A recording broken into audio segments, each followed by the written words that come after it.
Hello प्यारे दोस्तों, मैं हूं आपका भैया ऋषभ सिंह और आप सभी देख रहे हैं आपका अपना यूट्यूब चैनल ऋषि क्लासेस। और आज के इस वीडियो में आप सभी के डिमांड पर एक और लेक्चर लेकर आ चुके हैं और इस लेक्चर में हम पढ़ने वाले हैं बीएससी फर्स्ट ईयर के सेकंड सेमेस्टर केमिस्ट्री का जो हमारा पेपर आता है, ठीक है, जिसका नाम है bio organic and medicinal chemistry.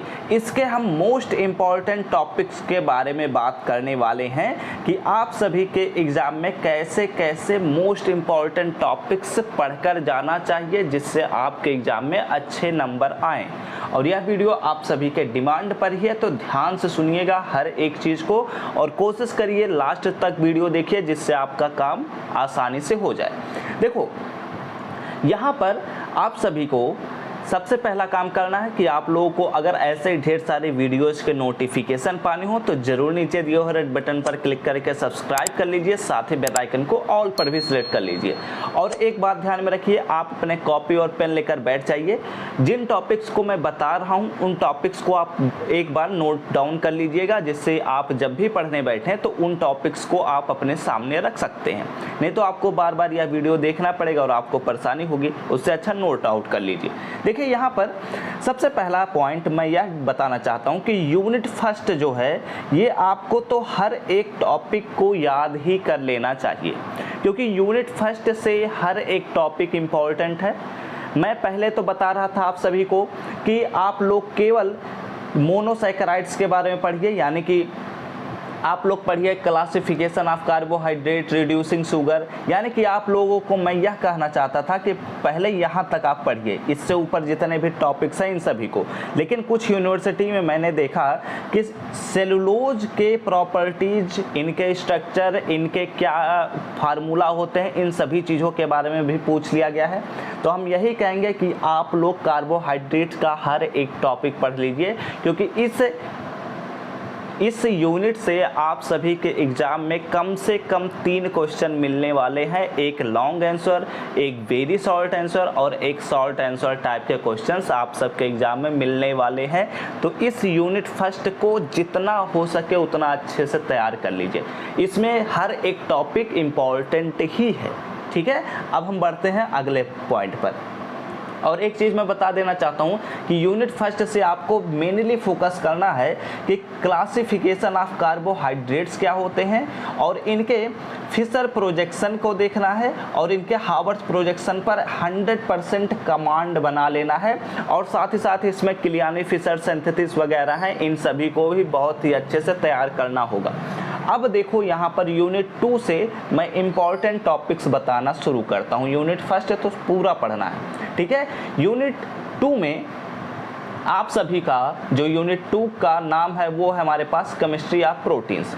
इसमें आपको क्या क्या ध्यान रखना है, कौन कौन सी चीज़ें याद करनी है। सबसे पहला क्लासिफिकेशन ऑफ एमिनो एसिड्स, इस पर बहुत ही अच्छे से कमांड करना है कि आपको कहीं से कुछ भी पूछ लिया जाए क्लासिफिकेशन ऑफ एमिनो एसिड में तो आप लोग आसानी से कर भी ले जाएं।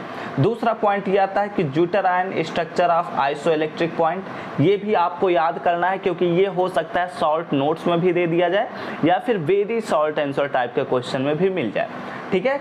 तीसरा पॉइंट ये आता है कि primary, secondary, tertiary, quaternary structure of proteins के बारे में बताइए। तो ये अगर आप लोग याद कर ले जाते हैं तो अच्छी बात है, नहीं याद हो पाता है तो कोई परेशान होने की बात नहीं है, ये पॉइंट आप लोग स्किप कर सकते हैं। लेकिन आप सभी को ध्यान में रखना है कि पेप्टाइड्स के बारे में ज़रूर पढ़ना है कि पेप्टाइड्स क्या होते हैं। और इसमें सबसे ज़रूरी पॉइंट ये आता है कि प्रोटीन का डीनेचुरेशन एंड रीनेचुरेशन क्या होता है। ये 100% आप सबके एग्ज़ाम में रखा हुआ है, चाहे किसी भी फॉर्मेट में आपका एग्ज़ाम हो, ये ज़रूर आएगा। इसके बाद आप सभी को याद करना है एंजाइम एक्शंस, इनका क्या फैक्टर अफेक्टिंग होता है और साथ ही साथ को एंजाइम एंड को फैक्टर क्या होते हैं और इनके बायोलॉजिकल रिएक्शन में क्या रोल होते हैं, इन चीज़ों के बारे में भी पढ़ना होगा, ठीक है। तो यूनिट 2 से इतने अभी टॉपिक्स हुए, कुछ और टॉपिक्स बच रहे हैं, यहाँ पर फोकस करिए। यूनिट 2 से अगला टॉपिक ये आ सकता है कि एंजाइम इनहिबिटर्स क्या होते हैं और इनके इम्पोर्टेंस क्या होते हैं, इनके बारे में भी आप सभी को याद करके जाना होगा।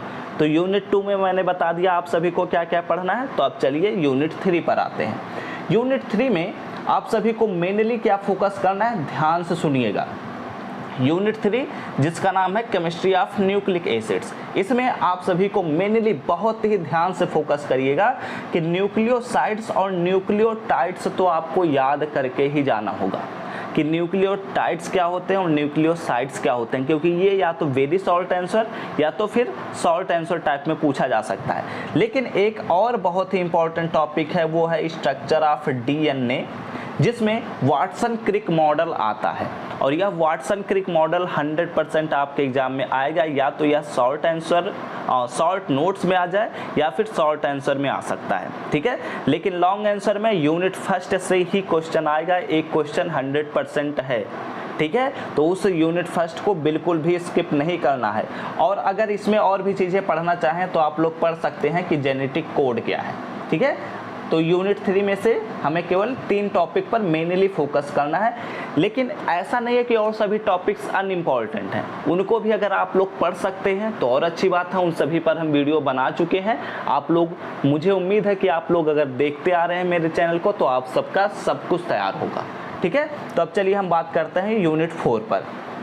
देखो, यूनिट 4 आप सभी के सिलेबस में नया पॉइंट जोड़ा गया है, या फिर कह सकते हैं नया यूनिट जोड़ा गया है, ठीक है।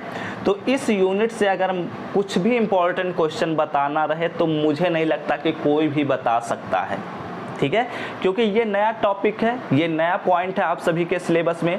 तो अभी तक ये पता ही नहीं है कि ऐसे यूनिट से कैसे क्वेश्चन आ सकते हैं, तो ये बताना मुश्किल है। और मैं हर बार कहता हूँ कि यूनिट 4 आप लोग स्किप कर सकते हैं। अगर आप लोग टोटल 8 यूनिट्स में से एक यूनिट छोड़ देंगे तो आपको कोई भी तरह से घाटा नहीं लगने वाला है, क्योंकि और सभी क्वेश्चन आप सभी के अटेम्प्ट हो जाएंगे, ठीक है। लेकिन अगर मेनली फोकस करना है तो आप लोग ध्यान दे दीजिएगा। मैं बता देता हूं, जैसे HIV एड्स ड्रग्स क्या होते हैं इनके बारे में पढ़ लीजिए, और साथ ही साथ एस्पायरिन एंड पैरासीटामोल क्या है इनके बारे में भी पढ़ लीजिए, और साथ ही साथ यहाँ पर एंटीबायोटिक्स भी पढ़ लीजिए, एंटीबैक्टीरियल एजेंट्स और एंटी फंगल एजेंट्स के बारे में भी पढ़ लेंगे, तो आप सभी का काफ़ी हद तक काम हो सकता है, ठीक है। अब हम बढ़ते हैं अगले पॉइंट पर, यानी कि यूनिट 5। और यूनिट 5 भी बहुत ही ज़्यादा इम्पोर्टेंट क्वेश्चन यहाँ से सेलेक्ट होंगे। इससे भी लॉन्ग आंसर टाइप के क्वेश्चंस बनेंगे। तो कौन कौन से क्वेश्चन बन सकते हैं इनके बारे में मैं बताता हूँ। यूनिट 5 जिसका नाम है सॉलिड स्टेट, इसमें आप सभी को ध्यान में रखना है कि definition of space lattice and unit cell क्या होते हैं इनके बारे में ज़रूर पढ़ लीजिएगा, क्योंकि ये आप सभी को छोटे क्वेश्चन में मिलेंगे लेकिन 100% मिलने वाले हैं। और साथ ही साथ लॉ ऑफ क्रिस्टलोग्राफी अगर आप लोग पढ़ना चाहें तो पढ़ सकते हैं, ये आप पर डिपेंड करता है, ये मोस्ट इम्पॉर्टेंट नहीं है, ये केवल इम्पॉर्टेंट है, ठीक है। और यहाँ पर सबसे ज़्यादा इम्पॉर्टेंट टॉपिक ये आता है कि एक्सरे डिफ्रैक्शन बाय क्रिस्टल्स क्या होते हैं और ब्रैग इक्वेशन क्या होते हैं, इनके बारे में भी बहुत ही डिटेल में पढ़कर जाइएगा, क्योंकि ये आपके एग्ज़ाम में लॉन्ग आंसर टाइप के क्वेश्चन में रखा हुआ है। और साथ ही साथ आप सभी को यहाँ पर determination of crystal structure, NaCl, KCl और CsCl, ये तीनों टॉपिक्स मिलकर एक फुल आंसर का क्वेश्चन बनाएंगे। और ये तीनों टॉपिक्स में से मैं बता देना चाहता हूँ कि NaCl पर ज़्यादा फोकस करिएगा, क्योंकि हर साल NaCl ही पूछा जाता था, लेकिन KCl और CsCl के बारे में भी पढ़ लीजिएगा कि अगर पूछ भी लिया जाए तो आप लोग आसानी से कर सकते हैं, ठीक है। और इसमें एक और टॉपिक आता है मिलर इंडिसेस, ठीक है। तो मिलर इंडिसेस भी पढ़ लीजिएगा, यहाँ पर वैसे सिलेबस में नहीं लिखा हुआ है लेकिन आप सभी लोग जरूर पढ़ लीजिएगा, बुक में भी मिल जाएगा। आप लोगों के लिए वीडियो मैंने ऑलरेडी बना दिया है तो वहाँ पर आप लोग जाकर देख सकते हैं। चलिए अब हम बात करते हैं यूनिट 6 पर, ठीक है। यूनिट 6 भी बहुत ही इंपॉर्टेंट है। यूनिट 6 और यूनिट 7 फोकस करिएगा कि क्या क्या आप सभी को पढ़ना चाहिए। यहाँ पर आप सभी को मेनली फोकस करना चाहिए यूनिट 6 में और इंट्रोडक्शन ऑफ पॉलीमर में कि सबसे पहले तो इनके क्लासिफिकेशन ही पढ़ लेना चाहिए कि मोनोमर, ऑलिगोमर और पॉलीमर क्या होते हैं, ठीक है। और इसके बाद क्लासिफिकेशन ऑफ पॉलीमर्स में natural, synthetic, linear, cross linked and network and plastic elastomers fibres, और इसके साथ साथ होमोपॉलीमर एंड कोपॉलीमर भी आ सकते हैं। ये इतने टॉपिक्स आपको मेन पहले फोकस करना है। उसके बाद अब क्या करना चाहिए आपको कि आप लोग को सिलिकॉनेज एंड फास्फोजीन्स के बारे में ज़रूर पढ़ लेना चाहिए क्योंकि फास्फोजीन्स जो है यह भी आप सभी के लिए इम्पॉर्टेंट है और ये टॉपिक्स भी आप सबके एग्ज़ाम में आ सकते हैं, तो ये ज़रूर पढ़ना चाहिए। और इन टॉपिक्स में बचे हुए टॉपिक्स में से जितना आप टॉपिक पढ़ लेते हैं वो आप सभी के लिए फ़ायदेमंद होगा।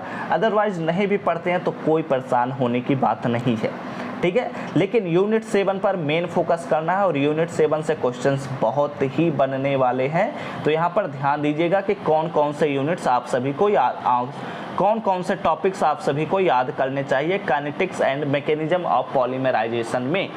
सबसे पहला पॉइंट यही आता है और सबसे इम्पॉर्टेंट पॉइंट यही आता है कि जिगलर-नाटा पॉलीमराइजेशन क्या होता है, वाइनिल मोनोमर्स क्या होते हैं एंड स्टेप ग्रोथ पॉलीमराइजेशन क्या होता है। इनके बारे में तो 100% एग्जाम में क्वेश्चन रखे हुए हैं, ठीक है। इसके साथ साथ एडिशन और चेन ग्रोथ पॉलीमराइजेशन भी पढ़ लेना होगा, फ्री रेडिकल वाइनिल पॉलीमराइजेशन भी पढ़ लेना होगा और आयनिक वाइनिल पॉलीमराइजेशन भी पढ़ना चाहिए, ठीक है।